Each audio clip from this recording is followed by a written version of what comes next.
नमस्कार। आज हम बात करेंगे रुडोल्फ स्टेनर के सिद्धांत की, जिसे हॉलिस्टिक डेवलपमेंट का एक अप्रोच माना जाता है। स्टीनर ने एंथ्रोपोसॉफी नाम का एक कॉन्सेप्ट दिया और उसे बहुत अलग रूप से, अलग तरह से उन्होंने एक व्याख्या की। इन सभी बात पर आज हम चर्चा करते हैं। रुडोल्फ स्टेनर का जन्म 1861 में यानी 1861 में ऑस्ट्रिया में हुआ था। स्टीनर के जो एंथ्रोपोसॉफी का एक कॉन्सेप्ट था, एक जो आइडिया था, उसमें उन्होंने पहला स्कूल 1919 में यानी 1919 में पहली बार स्टुटगर्ट जर्मनी में खोला और इस स्कूल को खोलने के लिए उनसे अनुरोध किया था वाल्डॉर्फ एस्टोरिया सिगरेट कंपनी के मालिक एमिल मॉल्ट ने। और इसी कंपनी के नाम से जो बाद में इस श्रृंखला के जितने भी विद्यालय खुले, उनका नाम वाल्डॉर्फ स्कूल ही के नाम से जाना जाता है। यह हम कुछ यूं कह सकते हैं कि जो भी विद्यालय एंथ्रोपोसॉफी कॉन्सेप्ट पर, आइडिया पे जो विद्यालय स्थापित हुए, वो सभी वाल्डॉर्फ एजुकेशन या वाल्डॉर्फ स्कूल्स के नाम से हैं। वर्तमान समय में पूरे दुनिया भर में वाल्डॉर्फ स्कूल्स के एक श्रृंखला है।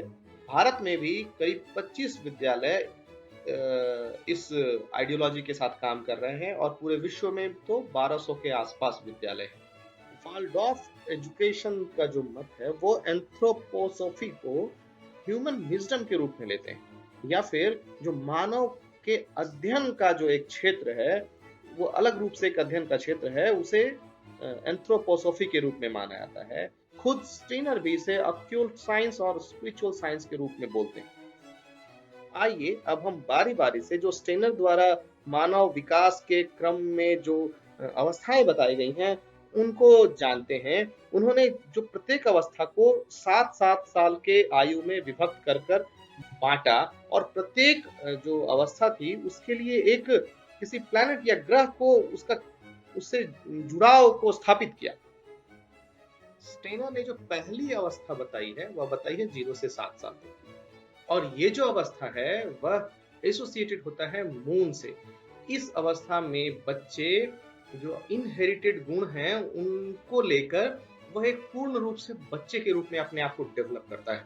स्टेनर के द्वारा जो दूसरी अवस्था बताई गई है वह है 7 साल से 14 साल तक, और इस अवस्था का जो संबंध है वह है मरकरी से। और इस अवस्था में जो केंद्र बिंदु में बच्चे का इमेजिनेशन, कल्पना शक्ति, उनकी भावनाएं यही होती हैं। जो तीसरी अवस्था है वह 14 साल से 21 साल तक की अवस्था स्टेनर ने बताई है, और यह जुड़ा होता है विनस से। मुख्यतः यह जो अवस्था है वह एडोलेसेंट पीरियड को मेनली रिप्रेजेंट करता है। और स्टेनर ये भी बोलते हैं कि इस अवस्था में जो व्यक्ति का जो उच्चतर हायर माइंड है, उच्चतर जो सोचने समझने की क्षमता है, उसके रूट्स डेवलप हो रहे होते हैं। और यह भी कहते हैं कि अगर इस अवस्था में अगर उनकी जो मानसिक अवस्था है वो शारीरिक अवस्था को भी प्रभावित कर सकती है। जो चौथी अवस्था बताते हैं स्टेनर, वह 7-7 के 3 सेक्शन को मर्ज कर कर बताते हैं कि वो सूर्य से प्रभावित यानी सन से जुड़ा हुआ होता है। और यह अवस्था होती है 21 से 42 तक, यानी कि 21 से 28, 28 से 35 और 35 से 42, यानी कि ये तीन जो 7-7 साल के सेगमेंट हैं वह उसको रिप्रेजेंट कर रहा है। और इस अवस्था में जो व्यक्ति होते हैं वो इंटेलेक्चुअल और कॉन्शियसनेस सोल की तरह अपने आप को रिप्रेजेंट कर रहे होते हैं।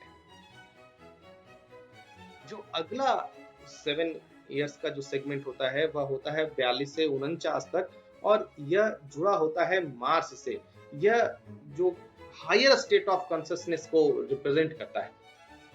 जो इसके बाद की अवस्था होती है वह है 49 से 56 वर्ष की आयु, और इस अवस्था को से जुड़ा हुआ जो प्लेनेट होता है वह होता है जुपिटर।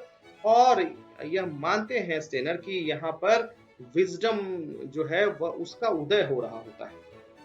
जो स्टेनर अंतिम अवस्था बताते हैं मानव विकास की, वह बताते हैं 56 से 63, या फिर उसके बाद के भी आयु के वर्ग के लोग इसी में शामिल होंगे। और यह प्रतिनिधित्व करता है हायर एलिमेंट ऑफ सेल्फ का, मतलब व्यक्ति जो स्वयं है अपने आप को, उसके जो उच्च गुण है उसको एक्सप्लोर कर रहे होते हैं या उसको प्राप्त कर रहे होते हैं। इस तरह से यदि हम कहें कि जो स्टेनर ने जो मुख्य रूप से बाल अवस्था या बच्चों के विकास की अवस्था बताई हो, तो उसमें 3 जो अवस्थाएं हैं वो महत्वपूर्ण हो जाती हैं।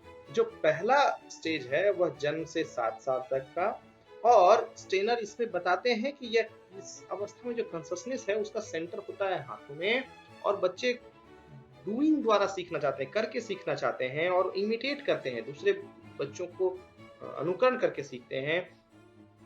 जो दूसरी अवस्था है उसके कॉन्शसनेस का जो सेंटर होता है वह होता है हार्ट पे। बच्चे फीलिंग एक स्ट्रॉन्ग कंपोनेंट होता है और वह सीखने में मदद करता है। बच्चे को अथॉरिटी के द्वारा इस समय सिखाया जा सकता है स्टीनर के अनुसार, या जो वाल्डॉर्फ एजुकेशन सिस्टम है उनके अनुसार। अथॉरिटी मीन्स कि अगर शिक्षक जो कहते हैं उसे बच्चे इस अवस्था में मानते हैं, जो माता पिता कहते हैं वो मानते हैं। तीसरे स्टेज के जो कॉन्शसनेस सेंटर है वह है हेड, और बच्चे थॉट प्रोसेस है। हेड होने के साथ इसको आप समझ सकते हैं कि बच्चे का जो केंद्र है सोचने की शक्ति इस स्टेज पे आती है। वो थॉट प्रोसेस द्वारा सीखते हैं, उनके आइडियल्स बनते हैं इस स्टेज में, उस आइडियल्स को फॉलो करते हैं। वो स्टीनर के अनुसार 3 चीजें जो है वो शिक्षा में बल देती हैं। वह है कि बच्चों का नीड फॉर इमेजिनेशन, वो कल्पना के लिए आवश्यकता महसूस करें, एक सेंस ऑफ ट्रूथ, और तीसरा फीलिंग ऑफ रिस्पॉन्सिबिलिटी। मैं समझता हूँ कि जो स्टीनर पे हमने बात की वह उपयोगी रही होगी आपके लिए। यहाँ पर लेकिन मैं कुछ एक बिंदु रखना चाहता हूँ कि ज़्यादातर जब हम अपने सिलेबस या किसी को देखते हैं, क्योंकि मैं ये जो स्टीनर की बात कर रहा था ये हमारे जो बीएड स्पेशल एजुकेशन प्रोग्राम के सिलेबस का हिस्सा है, तो मैं इसको देख रहा था तो एक थोड़ी निराशा सी भी हुई कि इतने सारे थ्योरी जो हम पढ़ रहे हैं उसमें सिर्फ हम विदेशियों की थ्योरीज को पढ़ रहे हैं। हमें देश में कोई एक नहीं मिला जो इस तरह के प्रयोग को किया हो। ऐसे कई अनेक प्रयोग यहाँ पर भी लोगों ने विद्यालय कई खोले, श्रृंखला बनाई विद्यालयों की, उन्हें भी देखने की समझने की आवश्यकता है, या फिर हम अपने विश्वास पर विश्वास नहीं करने लगे हैं। इसीलिए जो जितने सिद्धांत हम पढ़ रहे हैं उन्हें क्रिटिकली सोचने की जरूरत है। फिर मिलते हैं किसी नए विषय वस्तु के साथ, तब तक के लिए नमस्कार, जय हिंद।